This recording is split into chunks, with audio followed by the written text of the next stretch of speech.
TET exam apply చేసేటప్పుడు మనకి అక్కడ ఒక ఆప్షన్ వస్తూ ఉంది.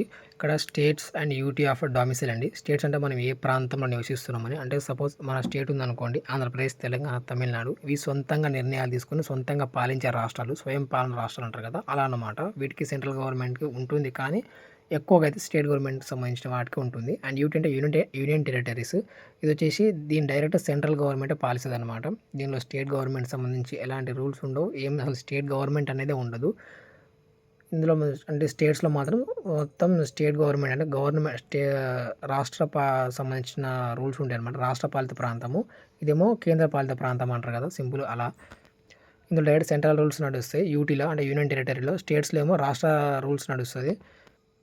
ఇప్పుడు స్టేట్స్ వచ్చేసి ఎగ్జాంపుల్ తెలంగాణ, ఆంధ్రప్రదేశ్, తమిళనాడు, లేకుంటే ఉత్తరప్రదేశ్ ఇలాంటివి. అండ్ ఈ యూటీలో అంటే యూనియన్ టెరిటరీలో వచ్చేసి లడాక్ లేదా అండమాన్ అండ్ నికోబార్, పాండిచ్చేరి, జమ్మూ అండ్ కాశ్మీర్, ఢిల్లీ ఇలాంటి ప్రాంతాలు ఉంటాయి. వీటిలో డైరెక్ట్ సెంట్రల్ గవర్నమెంట్ రూల్స్ నడుస్తాయి.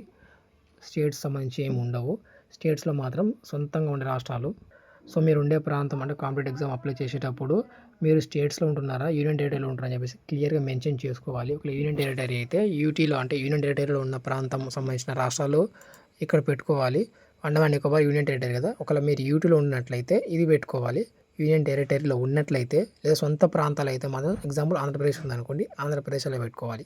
ఆంధ్రప్రదేశ్, బీహార్ ఇవన్నీ సొంత పాలిత ప్రాంతాలు అంటే సొంతంగా రాష్ట్రం ఉన్న ప్రాంతాలని అర్థం. ఎవరికైనా అప్లై చేసే వాళ్ళకి అర్థం కాదు, ఒకసారి గూగుల్లోని సెర్చ్ చేసుకోవచ్చు ఫర్ క్లారిఫికేషన్ అంతే.